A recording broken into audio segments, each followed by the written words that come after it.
السلام علیکم۔ نور پوائنٹ کے خوبصورت پلیٹ فارم سے آپ کے ساتھ مخاطب ہوں نور حرم۔ امید کرتی ہوں آپ سب ٹھیک ہوں گے، اللہ کے کرم سے میں بھی ٹھیک ہوں۔ آج کی ویڈیو میں ہم بات کریں گے موٹر وے پر متاثرہ خواتین کے بارے میں۔ ویڈیو کی طرف چلنے سے پہلے آپ سے ریکویسٹ ہے چینل کو سبسکرائب کیجیے، ویڈیو کو لائک اور شیئر کیجیے، اپنی قیمتی رائے کا اظہار ضرور کیجیے گا، آپ کی رائے کا انتظار رہے گا۔ چلتے ہیں آج کی ویڈیو کی طرف۔ پہلے آپ کو عورت کے متعلق تمام ڈیٹیل بتا دیں، اس کے بعد واقعے کی طرف آتے ہیں۔ عورت کتنی بے وقوف تھی۔ اس عورت کا تعلق فرانس سے تھا، فرانس میں تعلیم حاصل کی، فرانس میں جوان ہوئی، فرانس میں شادی ہوئی۔ خاوند کا تعلق گجرانوالہ کا تھا لیکن پیرس میں رہتا تھا۔ خواتین کا میکہ لاہور میں تھا۔ میکہ اور سسرال کے تعلقات کچھ ٹھیک نہیں تھے۔ خاوند بیوی کو میکے جانے سے روکتا تھا۔ گھر ان کا گجرانوالہ میں تھا، یہ گجرانوالہ میں ہی رہتی تھی اور پڑھی لکھی بااعتماد سمجھدار عورت تھی۔ 8 ستمبر کو شاپنگ کے لیے لاہور گئی۔ تینوں بچے ماں کے ساتھ تھے۔ شاپنگ کے بعد والدہ کے گھر گئی، رات کا کھانا کھایا، بچوں کو نیند آ گئی۔ اس نے واپس گجرانوالہ جانے کا فیصلہ کیا۔ والدہ روکتی رہ گئی لیکن اس کا خیال تھا کہ اگر شوہر کو پتہ چل گیا تو ناراض ہو جائے گا۔ لاہور سے گجرانوالہ کا فاصلہ 40 منٹ کا تھا، اکثر آتی جاتی رہتی تھی، لہٰذا پریشانی کی کوئی بات نہ تھی۔ یہ رات 12:30 بجے لاہور سے نکلی، محمود بوٹی سے موٹر وے پر آئی، گجرانوالہ کی طرف ڈرائیو کرنے لگی۔ رات 1:05 پر اسٹینڈ بائی پاس سے لاہور سے الکوٹ موٹر وے پر آئی۔ یہ جوں ہی لنک روڈ پر پہنچی تو ان کا پیٹرول ختم ہو گیا۔ سڑک پر اندھیرا تھا، خوف زدہ ہو گئی۔ بچے پچھلی سیٹوں پر سوئے تھے۔ اس نے فوراً اپنے خالہ زاد بھائی سردار شہزاد کو فون کیا۔ اس نے مشورہ دیا، تم 130 ڈائل کر کے موٹر وے پولیس کو اطلاع دے دو، بھی آ رہا ہوں۔ وہ اپنے دوست جنید کو لے کر گجرانوالہ سے روانہ ہو گیا۔ خاتون نے ہیلپ لائن موٹر وے پولیس کو فون کر دیا، ان کو بتایا گیا، لیکن ان کا جواب آگے سے یہ تھا، آپ ایم الون لوڈ کی لنک پر ہیں اور یہ موٹر وے پولیس کی حد میں نہیں آتی۔ تاہم موٹر وے پولیس نے خاتون کو ایک مقامی نمبر دیا۔ خاتون نے اس نمبر پر رابطہ کیا اور ان کو بتایا کہ میں اکیلی ہوں، میرے ساتھ بچے ہیں اور میں اس وقت لنک روڈ میں پھنس گئی ہوں۔ ان کو بتایا گیا، آپ فکر نہ کریں، ہم کچھ کرتے ہیں۔ بات کو آگے بڑھانے سے پہلے میں آپ لوگوں کو بتاتی چلوں، لاہور سے الکوٹ موٹر وے مارچ 2020 میں مکمل ہوئی۔ پنجاب حکومت نے اس کی نگرانی کے لیے اسپیشل فورس بنائی۔ یہ فورس پنجاب پولیس یا موٹر وے پولیس کے بجائے کمشنر لاہور کے ماتحت تھی، مگر یہ مکمل طور پر ایکٹیو نہیں تھی اس ٹائم۔ چنانچہ لاہور سے الکوٹ موٹر وے، اس کی لنک 4 کلومیٹر کا ٹکڑا عملاً کسی کنٹرول میں نہیں تھا۔ اس کے گرد 3 گاؤں آباد تھے۔ اس کے لچے لفنگے اکثر موٹر وے پر آتی جاتی گاڑیوں کو لوٹتے۔ ایسے بے شمار واقعات رپورٹ ہو چکے ہیں۔ انہوں نے گاڑی اندر سے لاک کی اور سردار شہزاد اپنے کزن اور پولیس کا انتظار کرنے لگی۔ 2 گھنٹے گزر گئے مگر نہ پولیس آئی اور نہ سردار شہزاد۔ اس دوران 2 ڈاکو وہاں آ گئے۔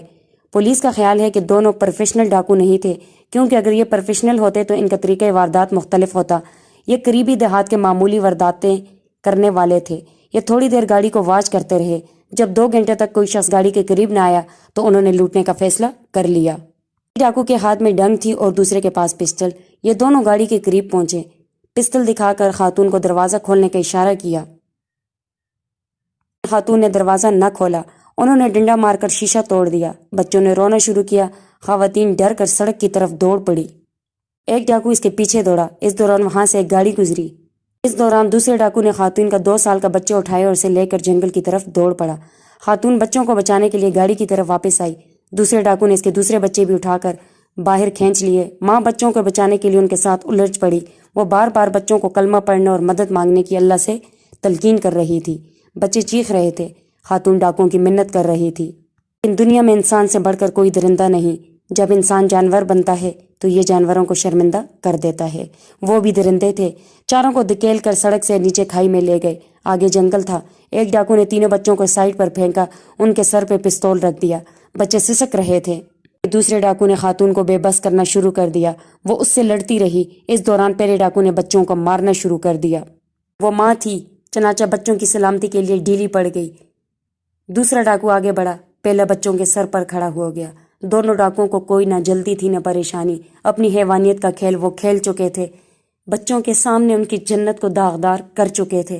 بچے بلکتے رہے، ان کی جنت داغدار ہوتی رہی۔ دونوں نے اس کارروائی کے بعد گاڑی سے خاتون کے زیور، نقدی، ATM کارڈ اٹھا لیے اور اس سے کہا، خاموش رہو، بیٹھی رہو، اگر تم سڑک پر آ گئی تو تم چاروں کو گولی مار دی جائے گی۔ دوران دور سے موٹر سائیکل کی آواز آئی۔ وہ دونوں اٹھے اور اندھیرے میں گم ہو گئے۔ تھوڑی دیر میں 2 موٹر سائیکل گاڑی کے قریب پہنچ گئے۔